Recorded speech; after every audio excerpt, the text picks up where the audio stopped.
Color TV. Color TV machiegni pacho ma e odwa.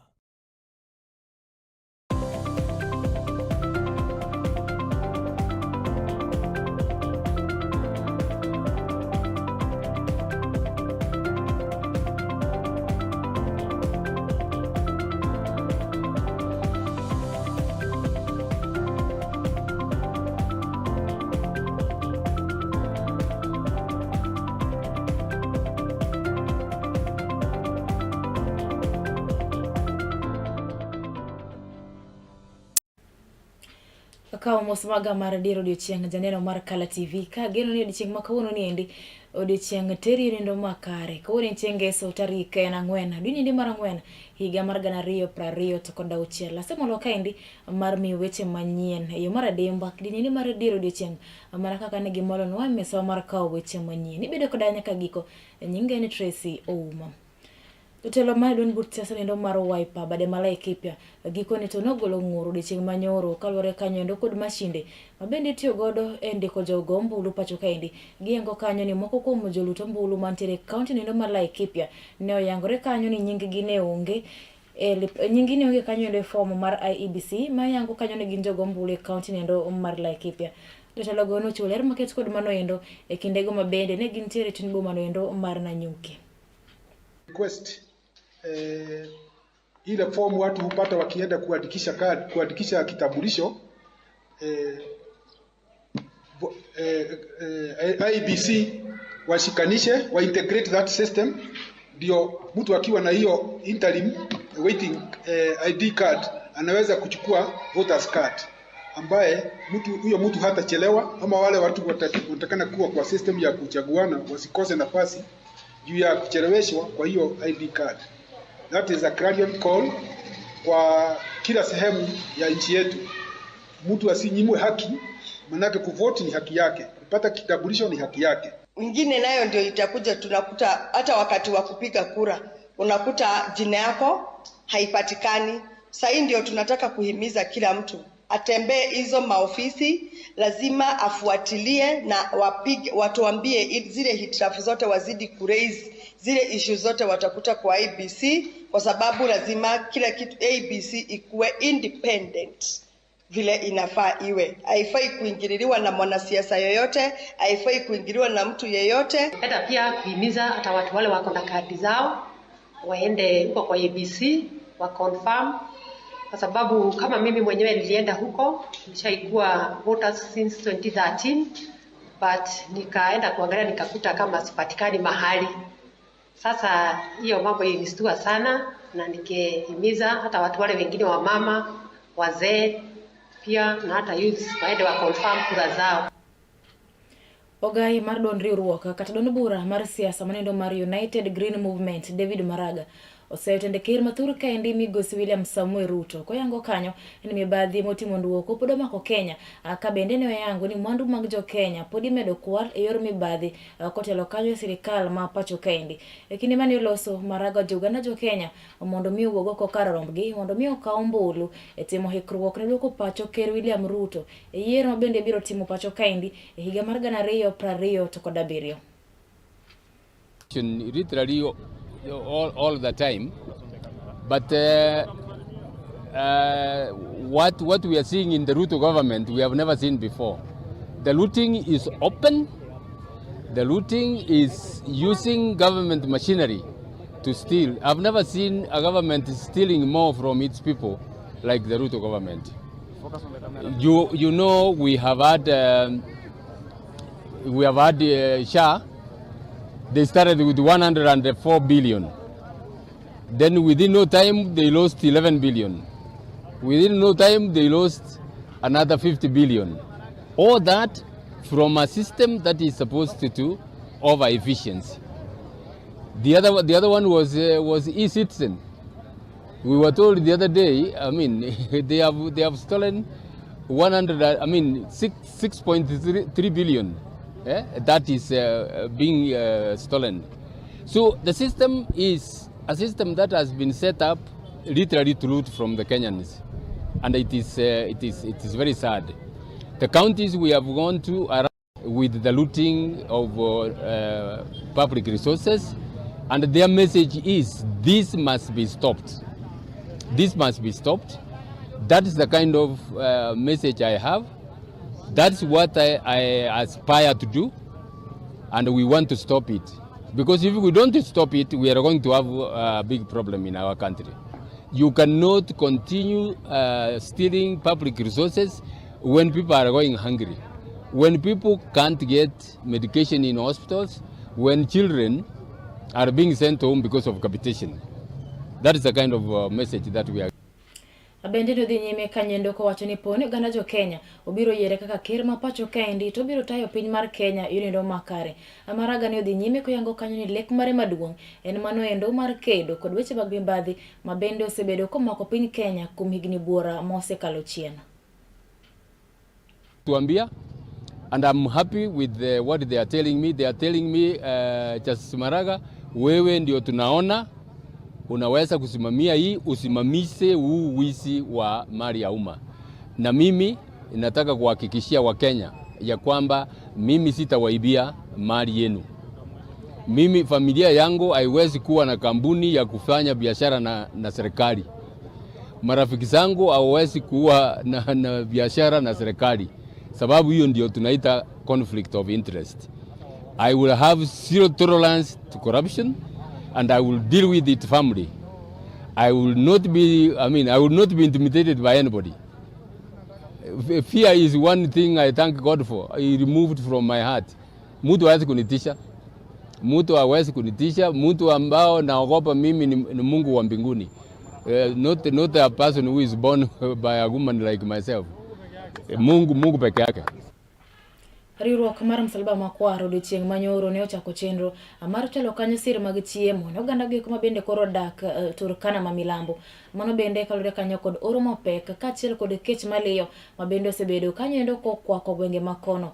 Jachan chenro nendo mar riwruok nendo mar Msalaba Makwar oyango kanyo ni oganda manyalo heyo kanyo 300,000 nyaka gi kinde ni endi pod kale midhiero mapek kaka koro kwayo nitiere mondo jogo mang'uon manyalo bende yie mondo chiw kony ne jogo eko mondo wuog oko kar rombgi mondo mi otim kamano endo.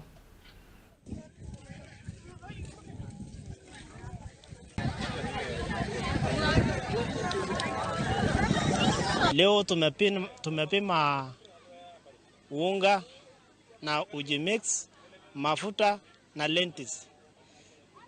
Na tumeletewa na kampuni ya Safaricom na Red Cross. Tunashukuru Red Cross, tunashukuru Safaricom. Sisi tulikuwa tunakula mkoma, sisi tulikuwa tuna safari vitu hivyo mkoma, na pia mbuzi kiuza siku moja unaenda sehemu kama huko mbali Lokishari ama Lodwar, unauza hiyo mbuzi, unakuja unamaliza karibu mwezi moja ukikula mahindi. Kulingana na idadi ambaye watu wameathirika, that is 300,200. Tunaendelea bado kutafuta wafadhili na tunaendelea kufanya kuhimiza wale wishers tusaidiane, tukuje pamoja tusaidie, kwa sababu tunajua hatutafikia wote, lakini angalau tumekuwa saizi tumefikia, naweza sema angalau 5,000 tukielekea. Kinde ni endi mabende podi medo kanyo chiwo puonj wi kaka inyalo dak kod jogo mabende ni kanyo kod kit ng'ol mar obwongo kata tuo endo mar autism. Jonyuol, jokanyo opogore kaachiel kod jogo mabende chiwo arita ne jogo man kod ng'ol maket kod mano endo. Odiochieng' manyoro ne owuok oko e wuoth moyiedhi mabende kanyo endo ne gichiwo kanyo puonj mong'ith wi kaka inyalo dag kendo kaka inyalo rit jogo eko man kod ng'ol mar obwongo. Familia mane kod nyithindo mane kanyo kod tuo endo mar autism bende ne okwani kik gipogi nyithindo maket kod mano endo, bende kik ging'isgi kit achaya moro amora kano yagnegi kanyo ni nyithindo maket kod mano ni kanyo endo kod nyalo ma opogore.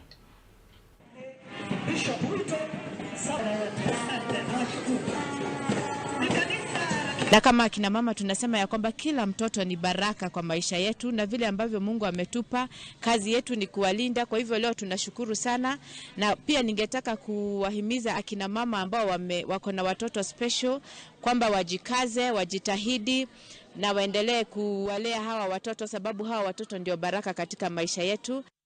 Mtoto ana baraka ambayo amebeba, ameleta katika familia, ameleta katika jamii na ambayo ameleta katika hii dunia. Aim yetu ni kuleta watu pamoja, watoto wale wengine wale tunasema hawana hiyo changamoto wa mix na hawa watoto wengine, familia zile hazina changamoto pia zikuwe pamoja na hizi ziko na changamoto. Na pia leo tumekuja kama wazazi kuwaeleza ama to sensitize the families around us, the challenges that the caregivers go through. Na hawa watoto ni watoto wa maana sana kwa sababu watoto wenyewe wanakuwa na akili tofauti kuliko wale watoto wa kawaida. Wakishughulikiwa, wakipatiwa attention yao vizuri, ni watoto ambao wanaweza kuwa wa muhimu sana kwa taifa letu la Kenya. Akayo madundo tok dakika macho kadogo kaendi mar dhi nyime kod mi weche manyien mamoko mabede pod nitiere mesa wakaendi mar weche manyien.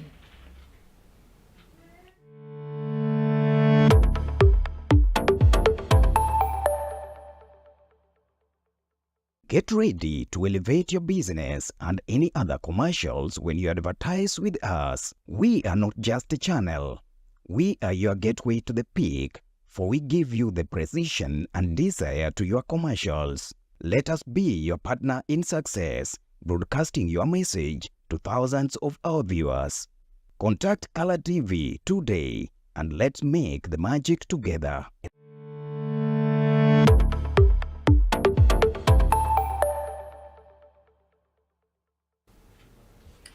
Wadhi nyime, ayudo kanyo ni jadolo mar kanisa mar Dinjo Kopere mano kanyo Bishop Joseph Obanyi okwayo josiasa mapacho kaendi mondo koyie to thegre kanyo endo kod siasa mag lweny makinde ka kinde maendi bende biro tok monja bende notim kanyo ne gavana ma kaunti nendo ma Samburu. Bishop Obanyi okwayo kanyo eko mondo josiasa kaka jotelo mabende oganda jo Kenya keto wangi kuom gi kinde duto mondo mi koroni to obedio ngala manyime mar nyayo weche go mag kwe kaachiel kod horuok kinde ka kinde. Ili nchi na mataifa haya mengine ambayo yanapigana yaachane na mambo ya vita. Vita haviwezi kusuluhisha kitu chochote. Ndio sababu tunasema hata hapa Kenya tunahitaji amani, tunahitaji utulivu, tunahitaji uwiano. Na hivyo iwe ni wanafamilia, iwe ni Wakristo binafsi, iwe ni watu wa jamii, iwe ni viongozi wetu, tuweze kuzingatia mwito wa Pasaka, mwito wa kujiepusha na maovu. Wakati tunakuwa na mafarakano hapa na pale, watu wanapigana kwa cheche za maneno, cheche za siasa mbaya, ni watu wanaumia. Na hiyo inaleta picha na maisha mabaya kwa Wakenya. Ndio sababu tungependa kutumia mwito huu wa Pasaka hii wakati huu kuwaita viongozi wetu, haswa viongozi wa kitaifa, viongozi wetu wa kaunti, viongozi wetu wa kijamii, ya kwamba zote tuna jukumu la kuzingatia mwito wa kuleta watu pamoja, kujiepusha na kupunguza yale maneno ambayo kidogo yanagawanya watu. Unajua mwisho wake sisi ni watu wa Mungu mmoja, ndugu na dada. Tukiwa hata vyama mbalimbali, hiyo haijalishi. Kitu muhimu ni ya kwamba zote tunaishi kwa amani. Chenro mar ndikruok kaka jogombo ulo en maniro koro nyaka gesa nini endi eni etelo mar ang'wen ka oganda makoro wuok e kaunti nendo ma Migori onyiso kanyo chia mar wuok oko kendo koro ni ndikore motelo kanyo ne yiero mabende chano bago pacho kaendi e higa mar 2020 to kod 7. Jakom maduol no endo mochung' kanyo e kone weche go mag yiero kod kiewe kaunti ma Homa Bay kaunti ma Migori amano kanyo Migosi Ben Musati oyango ni kwan mag jogo ko bende wuok oko mag ndikore ne kaombulu medore pile ka pile. Gino eko mabende koro miyo gi yot kinde go ko bende gitimo ndikruok maket kod mago ne oganda. Ero mabende ne gintiere odiochieng' manyoro mano kendo nyaka kanyakla jogo ko bende nitiere kanyo kod kit ng'ol ma opogore bene ojiwo kanyo oganda jo Kenya kod mago ko ma Migori mondo mi wuogo ko karombgi mondo ndikre ne ombulu. Motelo ne yiero ma higa 2027 Uganda koro tosewuok oko mar ndikore kaka jokaluto ombulu gino mabende thoth Uganda e kaunti ni kama Migori osenyiso chia makare mar ndikruok kaka jolut ombulu kochopo yiero ma higa 2027.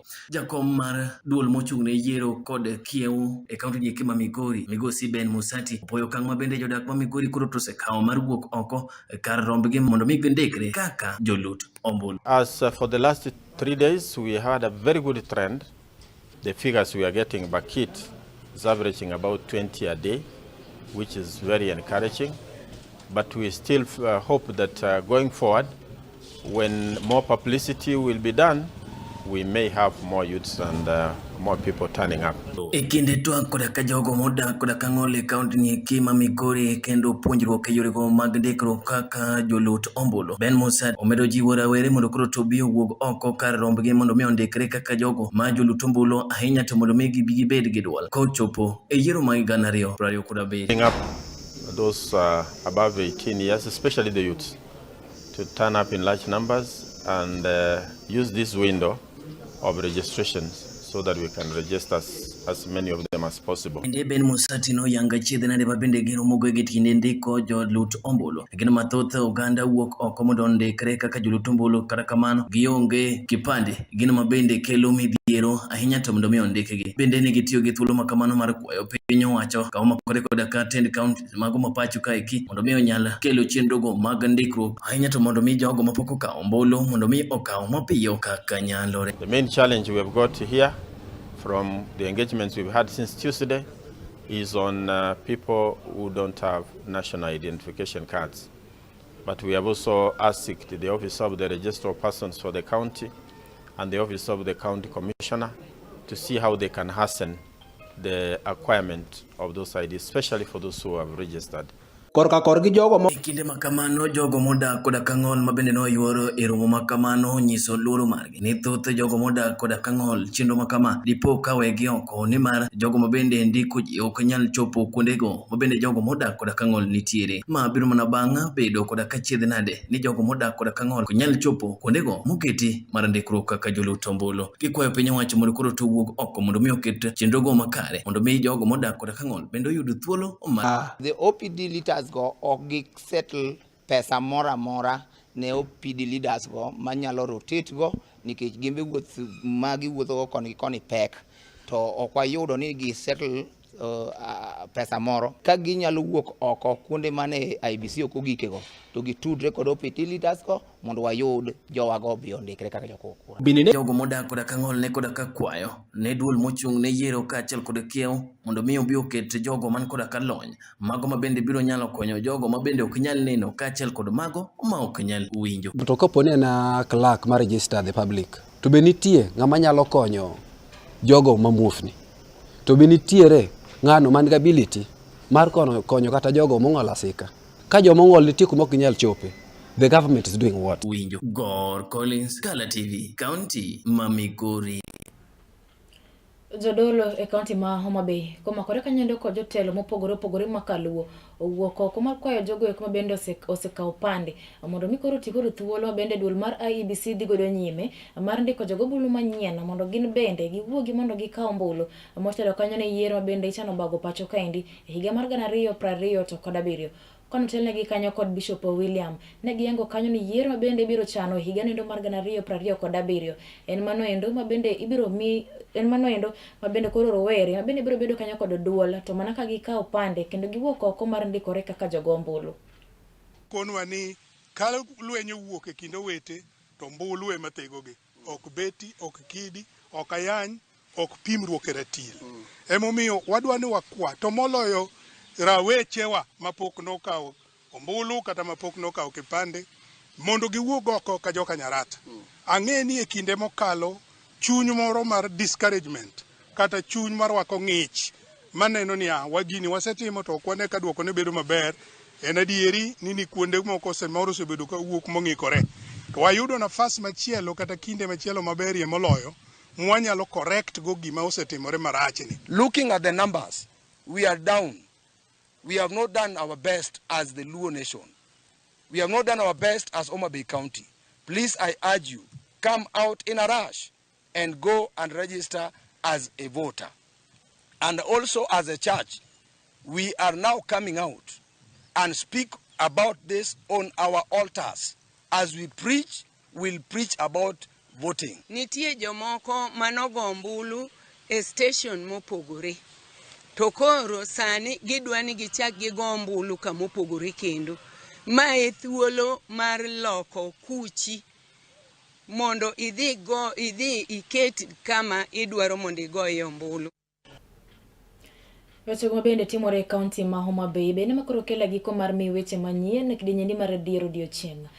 Adhi mana nyime kanyo kod kwayo ni we maber kinde gika bende pod chenro mag sikuku mag Pasaka dhi nyime. Medo mana kete wang' jowi mari mar Akala kama bende pod chenro moko mabeyo biro nyime kaendi. Weche manyien gi nikelo niko Dana Tracy Ouma oriti masani.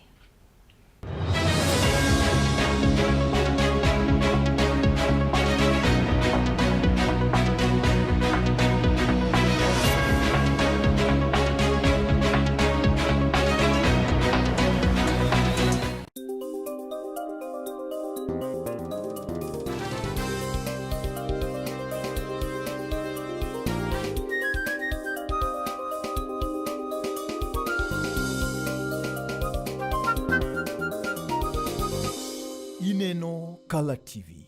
Color TV machiegni pacho. Ma e odwa.